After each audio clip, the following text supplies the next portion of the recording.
Welcome one and all, my name is Alexander, and you're listening to another realization. So why do people refrain from questioning those whom are proclaimed as an authority figure? All we have to do is trace it all the way back to the source: public schooling. The purported purpose of school is to teach reading, writing, mathematics and other academic fields of thought. But the message that institutions of education actually teach far more effectively than any useful knowledge or skill is the idea that subservience and blind obedience to authority are virtues. Simply consider the environment in which the majority of people spent most of their formative years. Year after year, students live in a world in which they receive approval, praise and reward for being where authority tells them to be, when authority tells them to be there. They receive disapproval, reproach and punishment for being anywhere else. This includes the fact that they are coerced into being in school to begin with. They receive approval, praise and reward for doing what authority tells them to do. They receive disapproval, reproach and punishment for doing anything else, or for failing to do what authority tells them to do. They receive approval, praise and reward for speaking when and how authority tells them to speak, and receive disapproval, reproach and punishment for speaking at any other time, in any other way, or about any subject other than what authority tells them to speak about, or failing to speak when authority tells them to speak. They receive approval, praise and reward for repeating back whatever ideas the authority declares to be true and important, and receive disapproval, reproach and punishment for disagreeing, verbally or on a written test, with the opinions of those claimed to be authority, or for thinking or writing about subjects other than what authority tells them to think or write about. They receive approval, praise and reward for immediately telling authority about any problems or personal conflicts they encounter, and receive disapproval, reproach and punishment for trying to solve any problems or settle any disagreements on their own. They receive approval, praise and reward for complying with whatever rules, however arbitrary, authority decides to impose upon them. They receive disapproval, reproach and punishment for disobeying any such rules. These rules can be about almost anything, including what clothes to wear, what facial expressions to have, how to sit in a chair, what to have on a desk, what direction to face, and what words to use. They receive approval, praise and reward for telling the authority when another student has disobeyed the rules, and receive disapproval, reproach and punishment for failing to do so.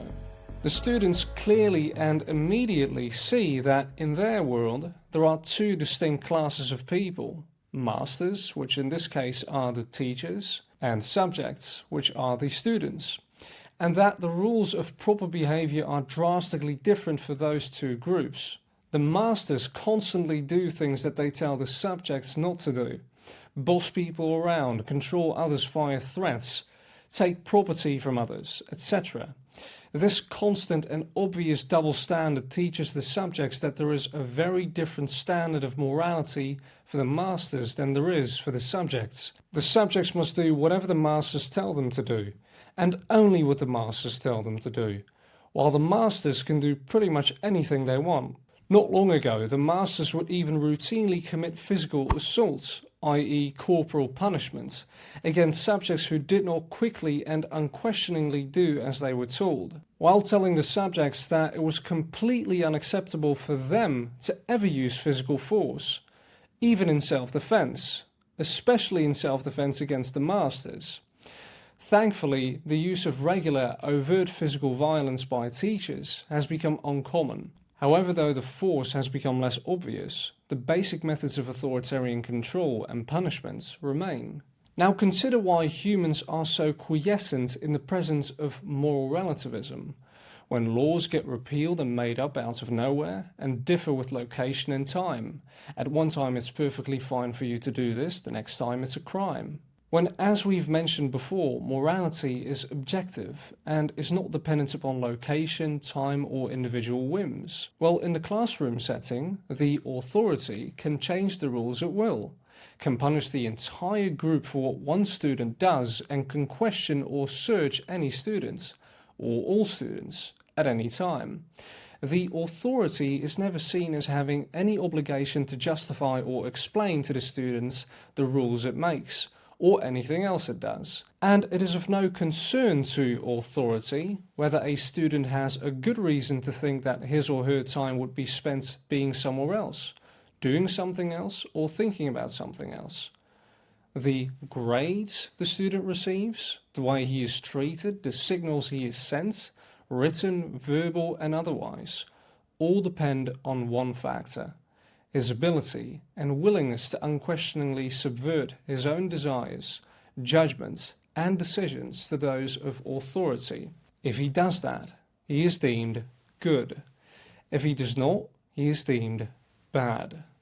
This method of indoctrination was not accidental. Schooling in much of the world was deliberately modelled after the Prussian system of education, which was designed with the express purpose of training people to be obedient tools of the ruling class. Easy to manage and quick to unthinkingly obey, especially for military purposes.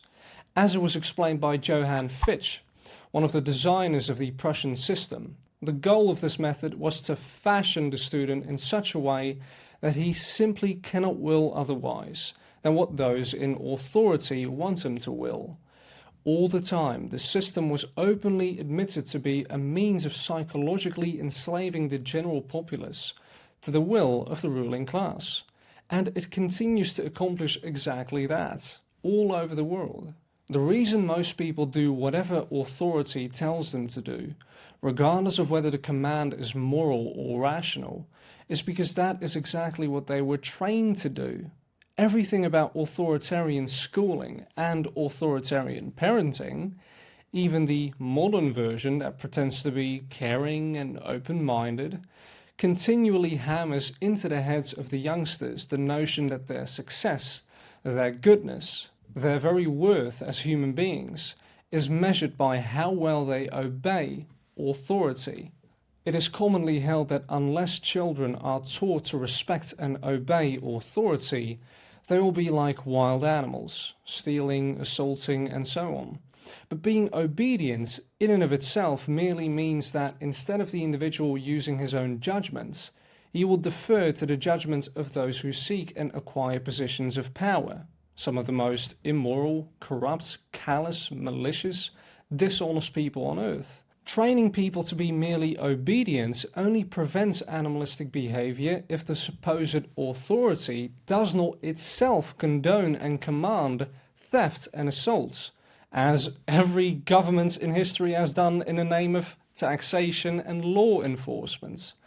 Obviously, teaching obedience does not help civilization if those giving the orders are commanding the very behaviors that harm society, acts of aggression against innocents. The idea that widespread subservience is good for society rests upon the patently false assumption that people in positions of power are morally superior to everyone else. It should be self-evident that having most people disregard their own consciences, instead entrusting politicians to make their choices for them, is not going to make society any safer or more virtuous. Instead, it will simply legitimize the very acts that interfere with peaceful human coexistence. Consider the analogy of a robot, which is programmed to do whatever the owner tells it to do, whether productive or destructive, whether civilized or aggressive. This is akin to a child learning to respect authority. Whether the obedient robot or child ends up being a tool for destruction and oppression depends entirely upon who ends up giving the orders. If, instead, children are taught the principle of self-ownership, the fact that every individual belongs to him or herself, and therefore should not be robbed, threatened, assaulted, or murdered, then the supposed virtue of obedience is completely unnecessary. Consider which one of the following is more likely to lead to a just, peaceful society. Billions of people being taught the basics of how to be moral human beings, the principle of non-aggression, or billions of people being taught merely to obey, in the hopes that the few people who end up in charge will happen to give good orders. If there is any difficulty imagining what would happen in the two scenarios, one need only look to history to see what has happened. Though many imagine teaching obedience to authority to be synonymous with teaching right and wrong, the two are actually opposites. Teaching children to respect the rights of every human being and teaching them that committing acts of aggression is inherently wrong is very important. But teaching them that obedience is a virtue and that respecting authority is a moral imperative will make them grow up to either advocate widespread large-scale aggression or to participate in widespread large-scale aggression. Every statist does one or the other, or both. In fact, teaching obedience dramatically hinders the social and mental development of children. After having grown up in a situation where they were controlled by others, rewarded for obedience and punished for disobedience, if they ever escape that situation, they will have had little or no training and little or no experience or practice in how to think and act from morals and principles. Having never exercised their individual judgment and personal responsibility, knowing only how to do as they are told, they will be like trained monkeys that have escaped and have no way to cope with a life of freedom. If their upbringings have been molded mainly by controlling authority figures, people become existentially lost if that control vanishes. In short, people trained to obey authority do not know how to be independent, sovereign, responsible human beings, because all their lives they have been intentionally and specifically trained not to follow their own consciences and not to use their own judgment. So the indoctrinated, when they escape one institutionalized control setting, school, hallucinate another authority to take its place, government. The escape monkeys simply build a new cage and eagerly jump into it because that is all they know and all they have ever known. In a world without the authority myth, on the other hand, children could be taught to be moral instead of merely obedient.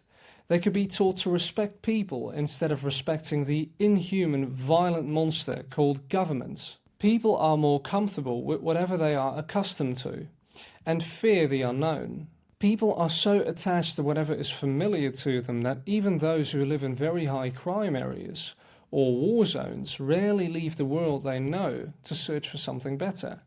Similarly, it is a well-documented fact that some long-term prisoners develop a fear of being released, and when they are, commit further crimes with the intention of being sent back to prison. Even slaves can exhibit a dread of being freed. This is because the life of a prisoner or a slave, though not likely fulfilling, is predictable, and imagining a new drastically changed life in a strange place among strangers with all of the related uncertainties. How will I eat? Where will I live? What will it be like? Will I be safe? Scares almost everyone, because people crave the comfort of certainty. So it is when most people contemplate human society without a ruling class. The concept is so foreign to everything they have ever known and ever thought about, and everything they were taught is necessary and good, that they hardly know how to begin to imagine it. Even the English language illustrates our fear of living in a society as free equals, because such a state is defined as anarchy, a term that is commonly associated with chaos and destruction, when in fact it has nothing to do with that. Anarchy comes from the Greek prefix an, which means without, and the Greek noun archon, which means ruler or master, especially a master over a slave or subject. People have grown so accustomed to the mental cage which the myth of authority has formed around each of us, that most of us are terrified of the idea of a life without that cage. People are literally scared of their own freedom. Likewise, the newly indoctrinated authoritarians are constantly told in schools that one should not take the law into his own hands, and always run to the teacher to settle disputes. So as they become much older, the people are already trained to call the authorities whenever there is a conflict or other problem, and then meekly do whatever the government enforcers tell them to do. If there is any dispute between people, the people are told that they should always run to the masters, whether by calling the police or by going to authoritarian courts to settle disagreements.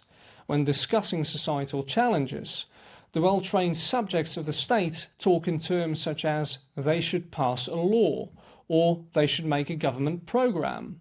They view their lives as part of a giant centralized master plan, so it logically follows that if they want their lives improved, the solution is to petition the planners to change the plan by lobbying, petitioning, campaigning or protesting.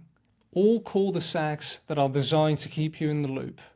And this view is so ingrained in the masses that many people literally cannot comprehend the idea of individuals living their lives without being part of anyone else's master plan, which is why people don't act as responsible adults, but they act like infants. So once again, in the education system, you have to receive approval for almost everything you do.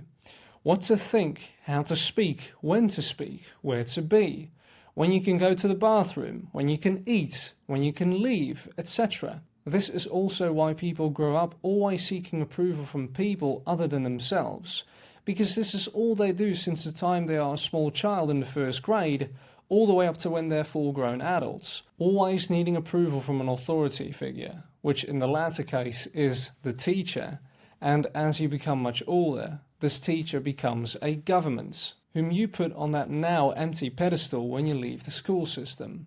And so people are always looking for answers from the person whom they have placed on that instilled pedestal. And for as long as they don't receive that approval from their beloved parents, the authorities, they will never do or think otherwise, because it is the only world they know thus far, which gives them certainty.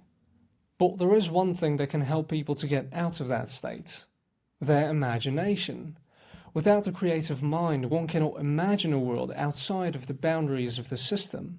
Imagine a world without governments, controls, borders and authorities, which is why the curriculum of modern education is largely focused on the facets of the left brain hemisphere, with the subjects being mainly mathematics, language, chemistry, etc., which are important subjects, but they minify creative skills like music and arts.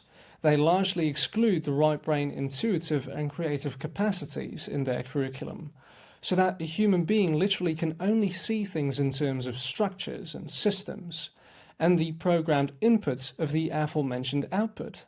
And those structures have turned into shackles, that a human being is not programmed to question the master.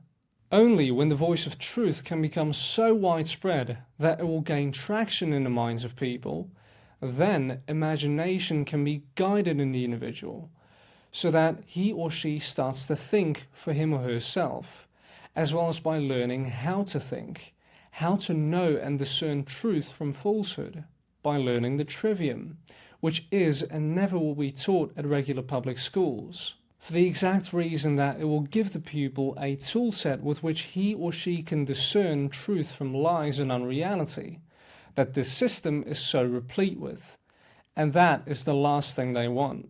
When human beings come into the world and explore the things around them, they initially can't make sense of the things they see, without having to discover all of it over again, which is why we now have information. We have a repository of data with which we explain the things around us. The problem is that there isn't much, if any, rapport when it comes to that information you're receiving from all sides. One fraction says this, the other fraction says the other. So, and if you go through that education system where you aren't taught to discern truth from falsehood, you are not being taught how to filter information, but to merely unquestioningly believe the fraction which presents itself as the appointed authority of the day. So you can see why most people will side with the authority. As I've said before, the education system doesn't teach you how to make your own conclusions, how to fill in those blanks. They are telling you what your conclusion should be because they declared it to be so. So in other words, they are filling the blanks for you. They are not teaching you how to fill in the blanks for yourself, because ultimately they do not want you to understand your own sovereignty and your own worth, because you will realize that their authority over you doesn't have any feet to stand on. They want you to conform so that you can become predictable. And the lack of intelligent judgment is also why people eventually become lackadaisical and apathetic, and go on to believe erroneous notions like there is no such thing as truth at all, and everything is based on individual perception, because they don't have a firm grasp on epistemology and on how to discern truth from falsehood. Truth has become largely insignificant to people, and now it's all about feelings. It's about how it makes you feel, which is why people go on to believe the craziest fictions, because their feelings validate and make their fictions real. And here's the thing about feelings. They're so much easier to control than facts, which is why you don't need real climate change. You need only the idea of climate change in order to spur the feelings of your subjects. You don't need real food scarcity or energy scarcity. You need only the idea of food and energy scarcity. You don't need a real virus. You need only the idea of a, quote, virus.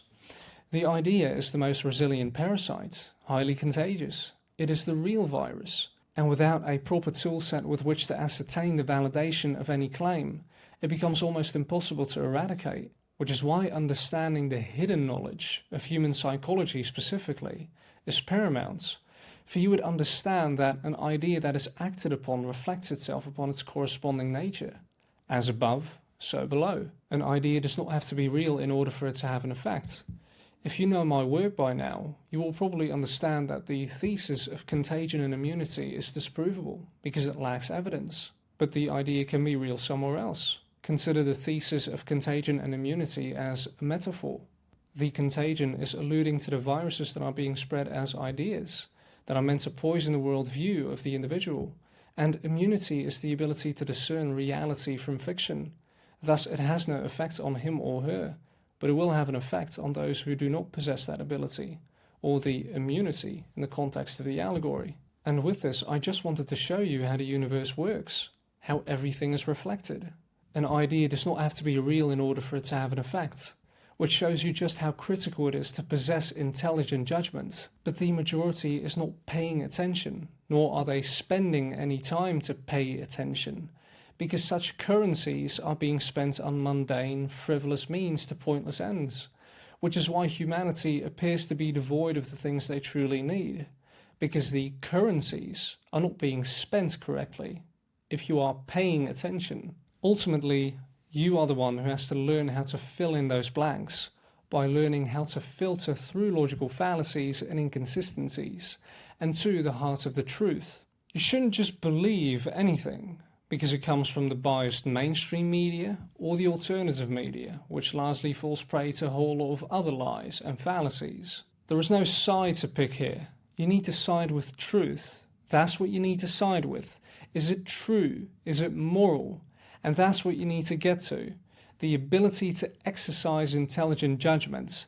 Because here's the thing. Once we begin to appreciate our own abilities and competencies to think and act effectively for ourselves, we develop self-esteem, which is what humanity is truly largely devoid of right now. And it is why they don't stand up against the injustices that are taking place. If we don't know what's real, we can't resist. So will you take back control over your own judgment and escape your programming and gain self-respect? All you need to do is break down the word.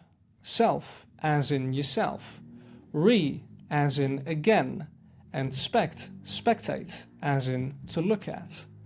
To look at yourself again. Please share this video if you found it helpful, so that it can reach a lot more people. I thank you all for watching, and I'll see you soon.